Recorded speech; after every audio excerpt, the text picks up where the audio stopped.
Welcome to Music in Bed. I'm your host, Marshall Thomas.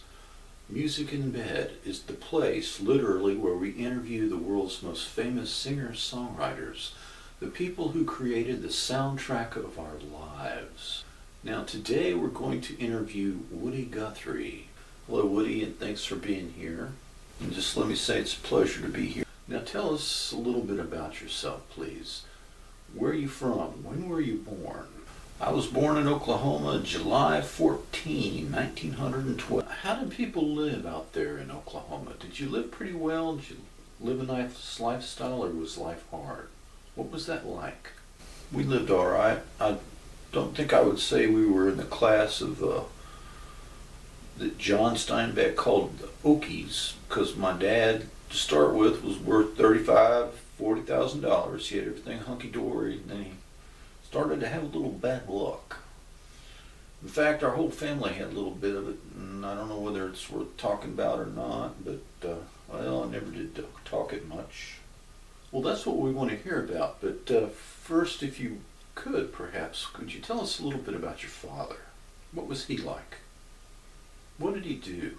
My father, well, back in the early days, folks was crowding in Oklahoma from other states and get a piece of land, buy farms, stuff like that. They had some hard times, they had some tough people, had some good times, good people. My dad was the first clerk at the county court in the little town of Okemah, right after statehood, and he was interested in real estate, raising champion Poland China hogs, but he hadn't raised hogs yet on account of his politics. He was one of the old-time fist-fighting Democrats, and his fist-fights kept him so busy that he raised more dust on street corners and around pool halls and alleys and in a fight than anything else. My sister, 14 years old, set herself afire, or caught fire accidentally. There's two different stories about it. Anyway, she was having a little difficulty with her schoolwork, and she's stay home, do some work, and she caught a fire while she was doing some ironing in the afternoon on an old kerosene stove. Highly unsafe, highly uncertain in them days, and this one blowed up. Well, it caught her fire. She run around the house about twice before anybody could catch her. Next day, she died. My mother, well, that was one little bit too much for her nerves or something. I don't know exactly how it was, but anyway, my mother died in the insane asylum in Normal, Oklahoma. Then about the same time, my father mysteriously, for some reason or other, caught a fire. There's a lot of people who say that he set himself on fire. Others say he caught a fire accidentally. I always think that he done it on purpose, because he lost all his money. Well, all my brothers and sisters, all these things happened. They found themselves scattered. All those kids had to scatter out and be adopted to different families. And I lived with a family of people. There's 11 of us, lived in a little 2-room shack. We had 2 or 3 beds, so we'd sleep, some of us at the head, some of us at the foot, and had everybody's feet and everybody's faces. You know how that is.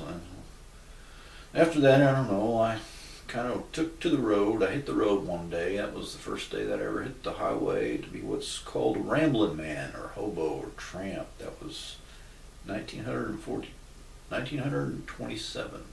And about how old were you then? That time I was about 15 years old.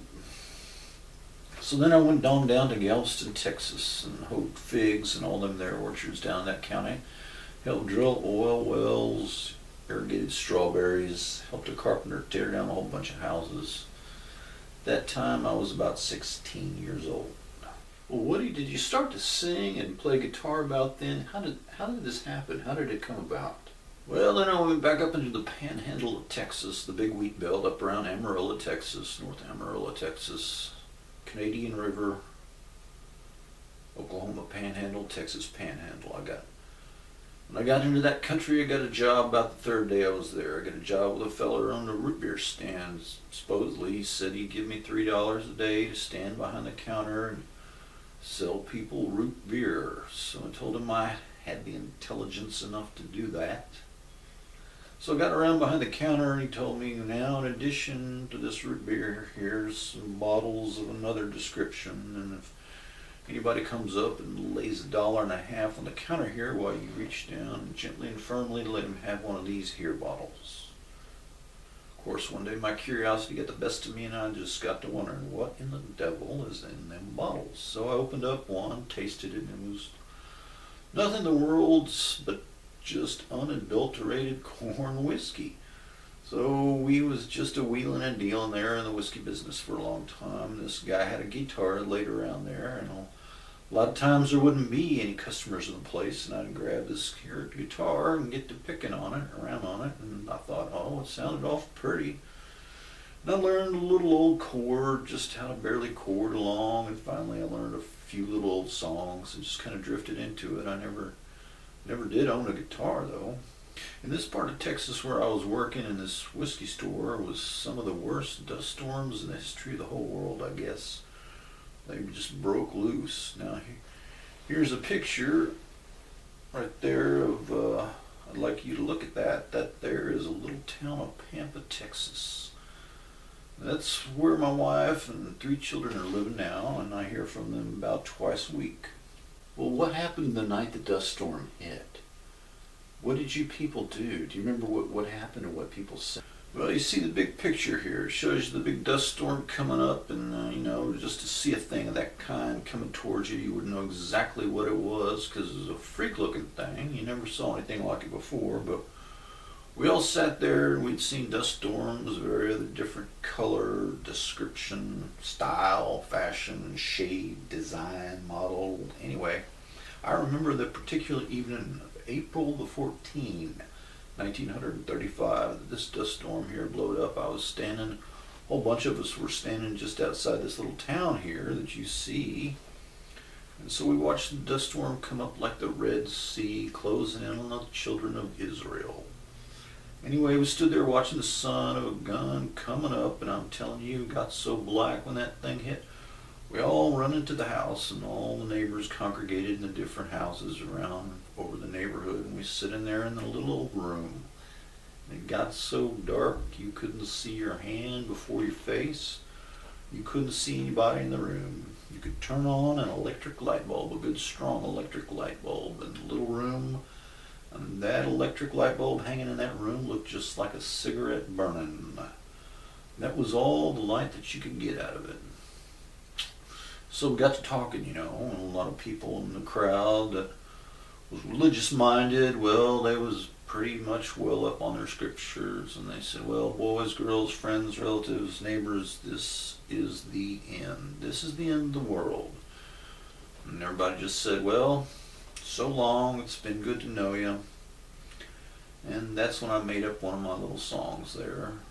Woody, maybe you could tell us about your accomplishments in life and maybe give us some of your philosophy of life, please. My accomplishments and my philosophy of life, well, you know, I'm a folk singer, composer of songs and ballads in the folk vein, writer of stories and articles and along that line. And my name is listed in a number of music catalogs. I've taken part in 14 albums of commercial records and have 5 albums out of my own name as a guitar player, harmonica blower, and a singer. I have done songs and ballads for the Department of Interior, Pacific Northwest, Columbia River, Grand Coulee Dam. In addition to this, I've worked on all the major radio networks for all sorts of rallies of labor and the people. I've made up several hundred songs which are on the edge and rim of being published. I have married twice, once to an Irish girl, once to a dancer, and I have 4 children. Life philosophy. Well, what I would tell any other fella is, you know, you've seen just as great a day and time as the next fella, and if you only stop for a minute every once in a while to sit down, I mean to stand up and to think the whole thing over, everything you've lived, seen, and the times and conditions that you've seen and lived through have made you exactly what you are. And if an actor or dancer, artist, singer, whatnot, Even ditch digger, well, whether you're a good one or not, all depends on how hard you work to fix whatever it is that you're working at for the folks that's going to get the good of it. Thank you very much, Mr. Woody Guthrie. Thank you very much for having me. Thank you kindly.